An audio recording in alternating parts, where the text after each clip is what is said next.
ನಾನು ಶಿಕ್ಷಣ ಮಂತ್ರಿ ಆದ ತಕ್ಷಣ ಸಚಿವ ಆದ ತಕ್ಷಣವೇ ಸುಮಾರು ಜನರು ಬಂದು ಕೇಳ್ತಾ ಇದ್ದರು. ಬಟ್ ಅದನ್ನು ಅನುಷ್ಠಾನ ಮಾಡ್ತಕ್ಕಂಥ ಸಂದರ್ಭದಲ್ಲಿ ನಾವು ಕೂಡ ನೋಡ್ಕೊಂಡು ಮಾಡಬೇಕಾಗುತ್ತೆ. ಯಾಕಂದರೆ ಯಾವುದೋ ಒಂದು ಕಾನೂನು ಮಾಡಿದಾಗ ಯಾವುದೋ ಒಂದು ವಿಚಾರದ ಮೇಲೆ ಮಾಡಿರ್ತಾರೆ. ಮತ್ತು ಮೊನ್ನೆನೂ ಕೂಡ ಅಸೆಂಬ್ಲಿ ಆಗಲಿ ಅಂಥೇಳಿ ಕಾಯ್ತಾ ಇದ್ದೆ. ನಾನು ಅಸೆಂಬ್ಲಿ ಆದಮೇಲೆ ಇದನ್ನು ಮಾಡೋಣ ಅಂಥೇಳಿ. ಯಾರು ಇದು ಬೇಸಿಕಲಿ ಮಾನ್ಯ ಮುಖ್ಯಮಂತ್ರಿಗಳಿಗೆ ಹೋಗಿ ನಾವು ಮಾತಾಡಿದಾಗ ಯಾರೂ ಕೂಡ ಬೇರೆ ಭಾಷೆನೇ ದ್ವೇಷ ಮಾಡ್ತಕ್ಕಂಥದ್ದಲ್ಲ, ನಾವು ಭಾರತೀಯರು. ಬಟ್ ಅದನ್ನು ಹೇರಬಾರ್ದು, ಅದನ್ನು ಮಕ್ಕಳ ವಿದ್ಯಾಭ್ಯಾಸಕ್ಕೆ ತೊಂದರೆ ಆಗಬಾರ್ದು. ಅದಕ್ಕೆ ಈಗೇನು ಮಾಡಿದ್ದೀವಿ, ಗ್ರೇಡಿಂಗ್ ಕೊಟ್ಟಾಗ ಅದು ಅವರಿಗೆ ರಿಸಲ್ಟಿಗೆ ತೊಂದರೆ ಆಗಬಾರ್ದು. ಅವರ ರಿಸಲ್ಟಿಗೆ ತೊಂದರೆ ಆಗಿಬಿಟ್ರೆ ಅದು ಭಾಳ ಕಷ್ಟ ಆಗುತ್ತೆ. ಒತ್ತಡದಲ್ಲಿ ಮಕ್ಕಳು ಓದ್ತಾ ಇರ್ತಾರೆ. ಸೊ ಅದು ಅವ್ರು ಯಾವ ರೀತಿ ತೊಗೊಳ್ಬೋದು. ಬಟ್ ನನಗೆ ಭಾಳ ಸಂತೋಷ ಏನು ಅಂತ ಹೇಳಿದರೆ, ಸಾಹಿತಿಗಳು ಮತ್ತು ಹೋರಾಟಗಾರರು ಸಾಕಷ್ಟು ಜನರು ಎಲ್ಲ ಇದ್ದಾರೆ. ನಮ್ಮ ಕವಿರಾಜ್ ಅವರೆಲ್ಲ ಇದ್ದಾರೆ. ಅವರೆಲ್ಲರೂ ಕೂಡ ಮಧ್ಯೆ ನಮಗೆಲ್ಲ ಸಿಕ್ಕಾಗ ನಾರಾಯಣಗೌಡರಾಗಲಿ ಮತ್ತು ಎಲ್ಲ ಸಾರಾಗೋವಿಂದವರು ನಿನ್ನೆ ಬಂದಿದ್ದರು. ಅವರಿಗೆಲ್ಲ ಹೇಳಿದ್ದೆ ನಾನು, ಸ್ವಲ್ಪ ನಂಗೆ ಟೈಮ್ ಕೊಡಿ, ಮಾಡ್ಬೇಕಾದ್ರೆ ಕರೆಕ್ಟಾಗಿ ನೋಡಿಕೊಂಡು ನಾನು ತೀರ್ಮಾನ ಮಾಡ್ತೀನಿ ಅಂಥೇಳಿ. ಅದು ಮಾನ್ಯ ಮುಖ್ಯಮಂತ್ರಿಗಳಿಗೆ ಹೇಳಿದ್ದೆ ನಾನು. ಅಸೆಂಬ್ಲಿ ಆದಮೇಲೆ ಅವರು ಒಂದು ಚರ್ಚೆ ಮಾಡಿಬಿಟ್ಟು ಮಾಡೋಣ ಅಂಥೇಳಿ ನಿನ್ನೆ ಹೋಗಿ ಒಂದು 10 ಮಿನಿಟ್ಸ್ ಎಲ್ಲ ಯಾಕೆ ಏನು ಎಲ್ಲ ಹೇಳಿದಾಗ, ಇಲ್ಲಪ್ಪ ನಿನ್ನ ತೀರ್ಮಾನ ನೀನೇನು ಮಾಡ್ತೀವಿ ಮಾಡು, ಅದು ಕರೆಕ್ಟಾಗಿದೆ ಅಂಥೇಳಿ ಭಾವಿಸ್ತೀನಿ, ನೀವು ತೀರ್ಮಾನ ಮಾಡಿದ್ರು. ಆ ತೀರ್ಮಾನ ಮಾಡಿರೋದು ಅಷ್ಟೇ, ಮತ್ತು ಇದೇನಿಲ್ಲ. ಮತ್ತು ಮಾನ್ಯ ಮುಖ್ಯಮಂತ್ರಿಗಳು ದ್ವಿಭಾಷಾ ಅಂತ ಕೆಲವು ಸತಿ ಮೌಖಿಕವಾಗಿ ಭಾಷಣದೊಳಗೆ ಹೇಳಿರೋದು, ಅದೇನು ಕಡ್ಡಾಯವಾಗಿ ಮಾಡಬೇಕು ಅಂತ ಹೇಳಿರಲಿಲ್ಲ.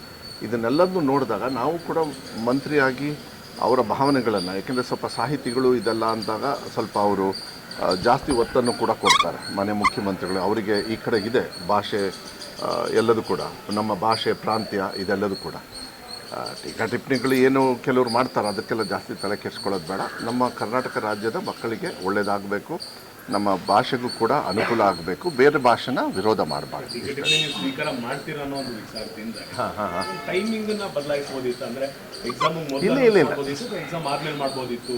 ಇಟ್ ಡಸಂಟ್ ಮೇಕ್ ಏನು ಅದರಿಂದ ಏನಾಯ್ತು ನಿಮಗೆ, ಏನಾಯಿತು? ನಾನು ನೋಡಿದೆ ನಿನ್ನೆ ಸುರೇಶ್ ಕುಮಾರ್ ಅವರು ಇದು ಏನು ಸರ್ಕಾರ ಏನಾದ್ರು ಹೆದರ್ಬಿಟ್ಟಿದೆಯಾ ಅದಕ್ಕೆ ಹಿಂಗೆ ಅಂಥೇಳಿ. ಯಾಕೆ ನೀವೆಲ್ಲ ಸರ್ಕಾರದಲ್ಲಿದ್ದಾಗ ಏನು ನೀವೇನು ಕನ್ನಡನ ಹಾಳು ಮಾಡಬೇಕು ಅಂಥೇಳಿ ಅಧಿಕಾರ ಮಾಡ್ತಾಯಿದ್ದೀರ? ನೀವು ಕನ್ನಡನ ಹಾಳು ಮಾಡಬೇಕು ಅಂತ ಅಧಿಕಾರ ಮಾಡ್ತಾರೆ. ತಪ್ಪು.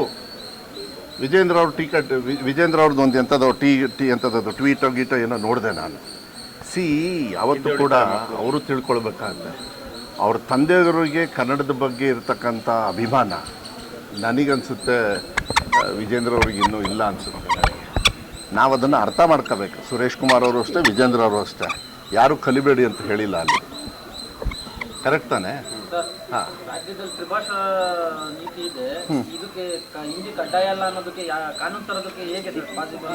ಇಲ್ಲ ಪಾಸಿಬಲ್ಲು. ತಮಿಳ್ನಾಡಲ್ಲಿ ಈಗ ದ್ವಿಭಾಷೆನೇ ಇರೋದು.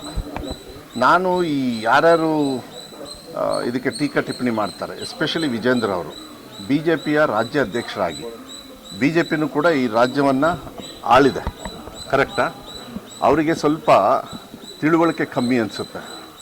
ಕರ್ನಾಟಕ ರಾಜ್ಯದ ಜನರು, ಕನ್ನಡಿಗರು ಬೆವರು ಸುರಿಸಿ ಸೆಂಟ್ರಲ್ ಗೌರ್ಮೆಂಟ್ ನರೇಂದ್ರ ಮೋದಿಯವ್ರ ಖಜಾನೆ ಫುಲ್ ಮಾಡ್ತಾರಲ್ಲ, ಅದನ್ನು ಏನಾದರೂ ಇವತ್ತು ಈ ಕಾಳಜಿ ಇಟ್ಕೊಂಡಿರೋದನ್ನ ಹೋಗಿ ಅಲ್ಲಿ ಬೇಡ್ಕೊಂಡಿದ್ದಾರ? ಕರ್ನಾಟಕ ರಾಜ್ಯದ ಜನರು ಬೆವರು ಸುರಿಸಿ ಟ್ಯಾಕ್ಸ್ ಕಟ್ತಾ ಇದ್ದಾರೆ, ನೀವು ಕೊಡೋದನ್ನೂ ಕಮ್ಮಿ ಕೊಡ್ತಾ ಇದ್ದೀರಾ. ತಮಿಳ್ನಾಡಿಗೂ ಸೇಮೇ. ಸೊ ಇದನ್ನು ಫಸ್ಟು ವಿಜೇಂದ್ರ ಅವರು ಅರ್ಥ ಮಾಡ್ಕೊಳ್ಳಿ. ಇಲ್ಲಾಂದರೆ ಅವರು ಏನು ಬರ್ಕೊಂಡಿದ್ದಾರಲ್ಲ, ಅವ್ರ ಹಣೆ ಕಟ್ಕೋಬೇಕಷ್ಟೆ, ಅವ್ರ ಹಣೆ ಹೊಡ್ಕೋಬೇಕದ್ನ ಅಷ್ಟೇ. ಅವ್ರ ರಾಜ್ಯಾಧ್ಯಕ್ಷ ಆಗಿ ನಾಚಿಕೆ ಆಗಬೇಕು.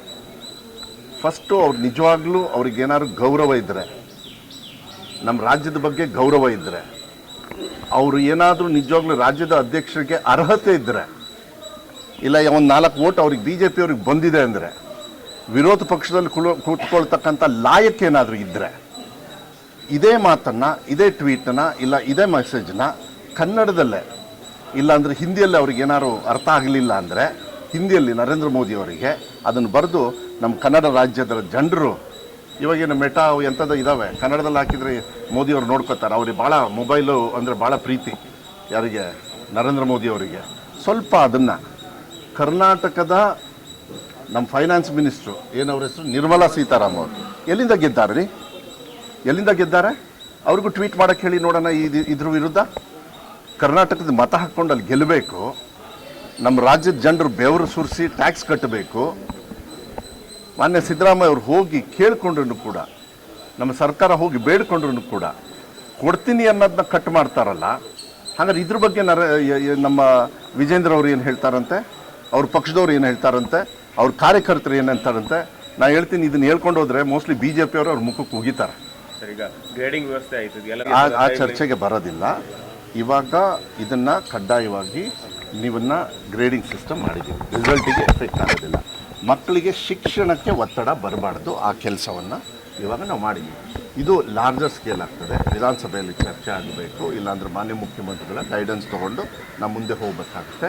ಅದನ್ನು ಬೇರೆ ದಿವಸ ನಿಮ್ಮ ಅಧಿಕಾರ ಅವಧಿಯಲ್ಲಿ ಆಗ್ಬೋದು. ನಾನು ನೋಡಿ, ನಮ್ಮ ಅಧಿಕಾರ ಈಗ ನಾಳೆ ನಾನು ತೆಗೆದ್ರು ಅಂದ್ರೆ ಏನು ಮಾಡ್ತೀನಿ? ಗೌರ್ಮೆಂಟ್ ಟರ್ಮ್ ಅಲ್ಲ, ಒಂದು ನಿಮಿಷ, ನಂದು ಆಗ್ತದೆ. ನಾವು ಇನ್ನೂ 100 ವರ್ಷ ಅಧಿಕಾರ ಮಾಡೋಕ್ಕೆ ಇರೋದು ನಮ್ಮ ಕಾಂಗ್ರೆಸ್ ಸರ್ಕಾರದವರು. ನಾವು ಮಾಡ್ತೀವಿ ಅಂತೇಳಿ ವಿಶ್ವಾಸ ಇರ್ಬೋದು, ಅದನ್ನು ನೋಡೋಣ. ಯಾವಾಗಲೂ ಅಷ್ಟೇ ಒಂದು ಕಾನೂನು ಮಾಡಬೇಕಾದ್ರೆ ಈಗಲೂ ಕೂಡ ನಾನು ಹೇಳ್ತಾ ಇದ್ದೀನಿ, ಇದು ನಮ್ಮ ಮಕ್ಕಳ ಹಿತದೃಷ್ಟಿಯಿಂದನೇ ನಾವು ತೀರ್ಮಾನ ಮಾಡಿದ್ವಿ.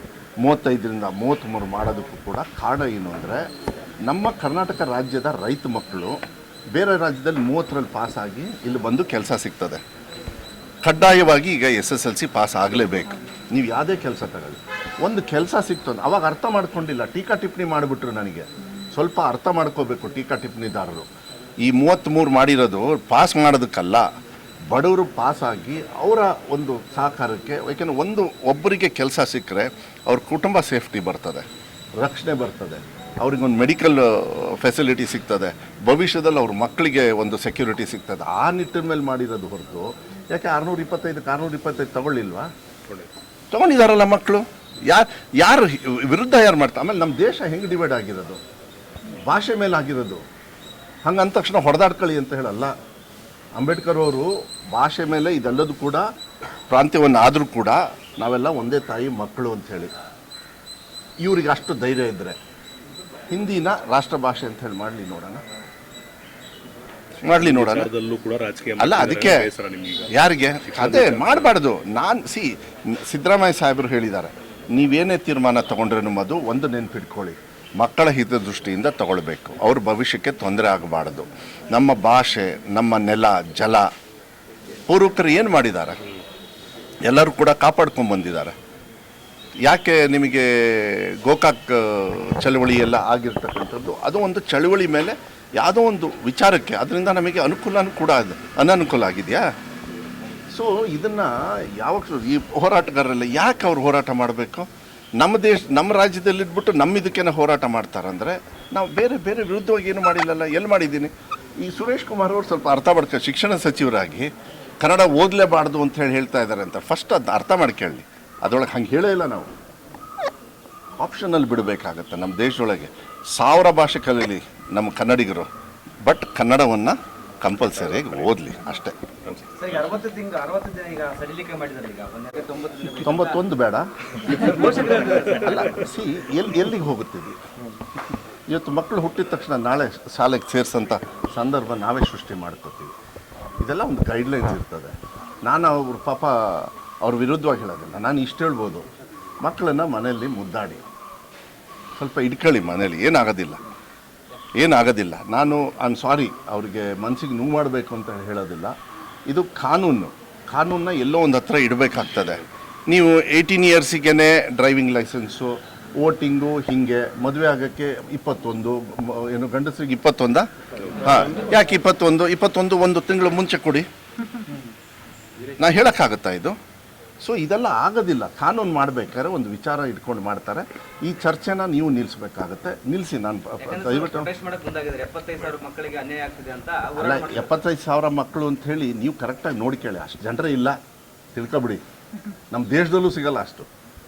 ಇದೆಲ್ಲ ಸುಳ್ಳು ಹೇಳ್ಕೊಂಡು ಹೋಗೋದಿದೆಯಲ್ಲ, ಬುಲ್ಡೆ ಬಿಡ್ಕೊಂಡು, ಇದನ್ನು ನಾನು ಖಂಡನೆ ಮಾಡ್ತೀನಿ. ಯಾಕೆಂದರೆ ಸಾಮಾಜಿಕವಾಗಿ ಯಾವತ್ತೂ ಕೂಡ ಅವರು ಕೂಡ ಜವಾಬ್ದಾರಿತವಾಗಿರಬೇಕಾಗ್ತದೆ.